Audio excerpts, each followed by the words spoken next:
Hello!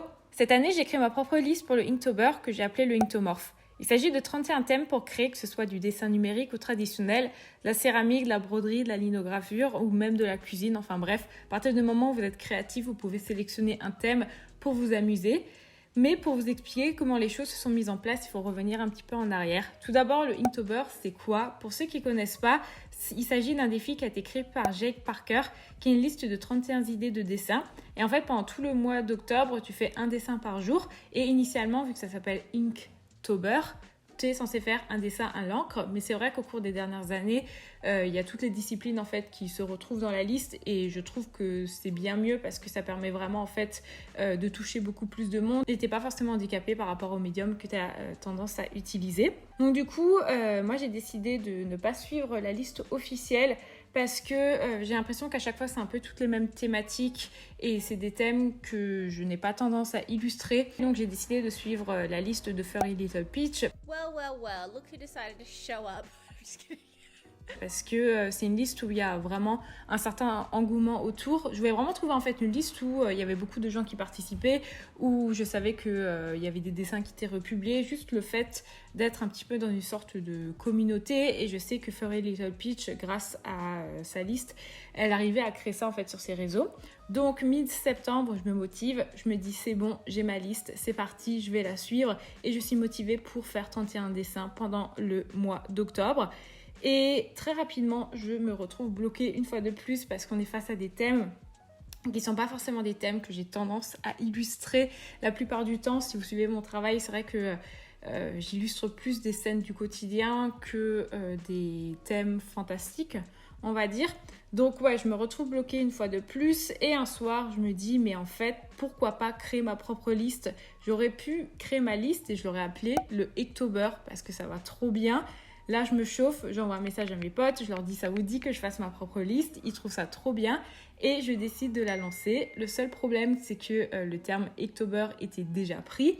Donc, je suis un peu bloquée par rapport à ça. Une abonnée m'envoie un message et me dit mais en fait, Lusa, tu peux l'appeler le Inktomorph. Et c'est comme ça que ma liste Inktomorph est née. Donc en chaque début de mois d'octobre, tout le monde est excité vraiment dans la communauté de l'illustration et de la création. Tout le monde te dit c'est le moment ou jamais, je vais faire mes 31 dessins. Et comme chaque mois d'octobre depuis l'année 2017, je me dis cette fois-ci c'est la bonne. Et comme chaque année je suis motivée et comme chaque année depuis 2017, j'ai échoué. Et je vais vous raconter ça, je vais vous parler de cet échec. Mais c'est pas 100% un échec, vous allez vite comprendre pourquoi.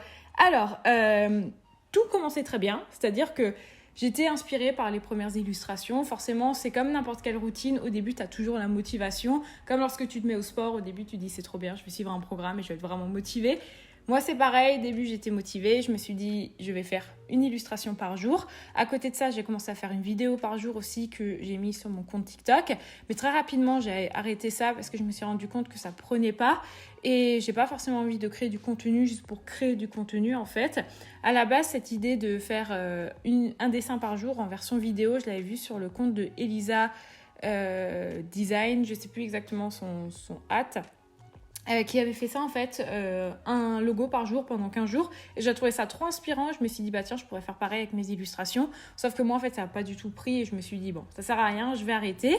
Donc au début je fais mes différentes illustrations que je vous montre à l'écran, que j'ai imprimées du coup avec mon imprimante qui est la Canon Pixma X6850. D'ailleurs, comme vous avez pu le voir dans l'encart de cette vidéo est sponsorisée par Canon et c'est la dernière vidéo de la série Canon Do It Yourself. On va y revenir en fin de vidéo, mais je suis hyper heureuse d'avoir eu l'occasion de travailler sur cette campagne.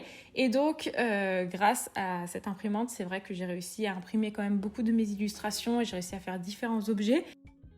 En parlant de création, le Do It Yourself du mois est une carte de vœux faite avec le dessin du jour numéro 15 qui était symétrie. Pour cela, j'ai utilisé ce papier Canon qui est accompagné d'enveloppes afin que vous puissiez envoyer vos créations. Je ne sais pas si on le verra à l'écran, mais le papier il possède déjà une ligne, comme ça tu peux le plier beaucoup plus facilement. Pour l'impression, je rentre les dimensions écrites sur le paquet et j'imprime. C'est vraiment ultra simple et surtout j'adore le rendu. Je sais pas si vous en rendez compte, mais je trouve que les aplats fonctionnent vraiment super bien. Ils sont limite parfaits, donc vraiment trop cool.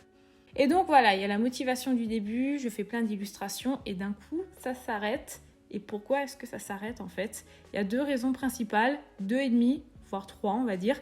Première raison, forcément j'ai pas énormément de temps non plus vu que je travaille sur d'autres projets à côté, même si effectivement l'histoire du temps c'est juste une excuse parce qu'en soi on a toujours des priorités dans la vie. Mais c'est surtout une question d'inspiration. Je continue à produire un maximum de contenu sur tous mes différents réseaux sociaux et c'est vrai que je me rends compte que j'ai pas forcément l'espace mental pour pouvoir produire une vidéo, pour faire le montage de cette vidéo, faire des TikTok et à côté de ça faire encore une illustration qui soit belle au point d'être publiée. Donc c'est vrai que ça commence à être un petit peu compliqué. Je pense que mon cerveau fonctionne comme ça, c'est qu'en fait il a un quota d'inspiration et qu'au bout d'un moment, lorsque ce quota est épuisé, peu importe la discipline, je peux plus créer. C'est pour ça que parfois j'ai des périodes où il y a beaucoup de dessins sur mon Instagram, tout comme il y a des périodes où il y a beaucoup de vidéos sur YouTube ou de TikTok. Mais ouais, j'ai l'impression que toute cette inspiration a été pompée pour d'autres projets et du coup, j'arrivais pas forcément à créer pour ma propre liste. Et la troisième excuse, qui rejoint un petit peu la première, qui est juste une question de temps, il y a plein de séries qui sont sorties pendant le mois d'octobre. Et il s'est passé plein de trucs. Du coup, j'étais pas forcément à 100% dans mon propre défi. J'ai créé ma liste, j'ai échoué. Et c'est OK. Et à côté de ça, il y a plein d'illustrations que j'ai faites dont je suis vraiment pas fière. Et ça m'embête de les avoir dans mon Instagram parce que je me dis que si des clients tombent dessus, c'est pas du tout pro. Regardez par exemple l'illustration que j'ai faite pour la carte postale. Je sais que beaucoup d'entre vous l'aiment bien, mais moi personnellement, je la trouve vraiment pas... Elle est pas belle, enfin c'est pas qu'elle est pas belle au niveau des finitions et de son exécution, je trouve pas que ce soit optimal, mais pourtant vu que c'était le fameux jour, fallait que je le publie, donc je l'ai laissé sur mon compte Instagram et j'en suis vraiment pas fière. Il y a une autre illustration, là elle me revient pas à l'esprit, oui l'illustration de la main aussi, je la trouve vraiment pas jolie, mais voilà c'est ce truc de faut produire au jour J, à l'instant T, alors que c'est mon portfolio qui est vu par des clients. Donc je sais pas, beaucoup de choses ont fait que finalement je me suis rendu compte que c'était pas un défi pour moi.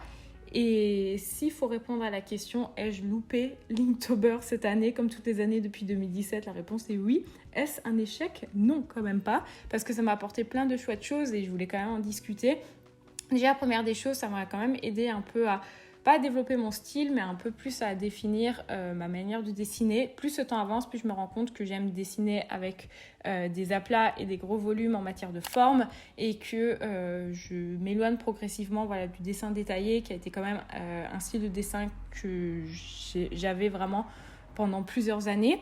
J'ai aussi travaillé avec de nouvelles techniques que je n'utilisais pas forcément, comme par exemple la transparence. Je trouve notamment que sur cette illustration du ramen, d'ailleurs c'est mon illustration préférée, que ça marche ultra bien avec le pak choi. Alors je sais plus, oui je crois que ça se dit pak choi. À côté de ça, ça m'a permis aussi de me prouver que je peux dessiner plus. Alors certes, je suis peut-être pas quelqu'un qui arrive à dessiner tous les jours, mais à côté de ça, je pourrais peut-être faire au moins 3 illustrations dans la semaine que je pourrais par exemple publier sur Instagram, chose que je faisais pas avant.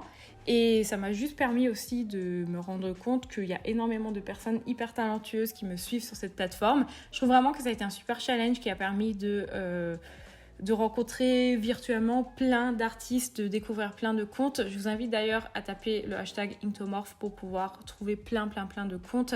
Il y a eu tellement de personnes qui ont participé à ça, peu importe la technique. Il y a eu du collage, il y a eu de l'aquarelle, il y a eu du dessin numérique, du dessin traditionnel. Enfin, ça a vraiment été hyper enrichissant que de faire partie de ça. Il y a eu énormément de personnes qui ont su utiliser la vidéo. Il y a par exemple des gens qui se sont filmés littéralement pendant tout le mois. Et en fait, pendant tout le mois, ils ont fait une vidéo. Je trouve ça ouf quand même. Et donc, vraiment, je suis trop contente d'avoir créé ça. Je referai une liste l'année prochaine, c'est sûr. Je vais faire une mention spéciale pour Noémie, qui est Limistic Blog sur Instagram, qui a littéralement fait le travail que j'étais censée faire. Elle a fait les 31 jours. Elle a publié tous les jours ses dessins préférés de Linktomorph en story et elle a fait un reel, on m'a dit, par semaine pour récapituler le tout, chose que j'étais censée faire alors que c'est moi la créatrice, je ne l'ai absolument pas fait. Donc je pense que l'année prochaine tu pourras créer ta propre liste et que tu arriveras à faire ça vraiment très sérieusement. Donc ouais, voilà un peu comment j'ai vécu mon Inktober 2021 qui est pas un échec, mais qui n'est pas réussi. Et je pense que l'année prochaine, je vais me relancer dedans en me disant que cette fois-ci, c'est la bonne. Et comme d'habitude, je ne vais pas y arriver. Mais c'est pas grave. C'est moi, de toute façon, je suis comme ça. Comme j'ai dit avant, cette vidéo est sponsorisée par Canon. C'est la dernière vidéo de la série Canon Do It Yourself. Je remercie vraiment Canon de m'avoir accompagnée pendant ces 5 mois de création. J'espère que j'aurai encore l'occasion de travailler avec Canon parce que pour le coup, je trouve vraiment, et je le dis dans toutes mes vidéos, que c'est une très bonne imprimante. Je fais des tutoriels en ce moment sur mon compte Instagram justement par rapport à l'imprimante de façon complètement gratuite. C'est pas du tout sponsor, mais je la trouve vraiment bien. Donc si jamais ça vous intéresse, vous pouvez aller voir. Donc dans tous les cas, merci à Canon d'avoir une fois de plus sponsorisé cette vidéo. La campagne s'achève là-dessus. Je suis contente que vous m'ayez accompagnée dans cette aventure. Et merci à toutes les personnes qui ont participé aussi au Inktomorph cette année, que vous ayez fait un dessin ou que vous ayez fait l'ensemble de la liste. Je suis hyper contente parce que c'est la première fois que je me suis lancée dans ce défi. C'était vraiment trop cool. Merci à tout le monde. Merci pour tout d'un point de vue général. Votre soutien ici, que ce soit sur Patreon, sur mes différents réseaux. Je suis vraiment hyper heureuse. Je vous souhaite une excellente création. Reposez-vous après ce mois assez intense de mois d'octobre et on se dit à très bientôt.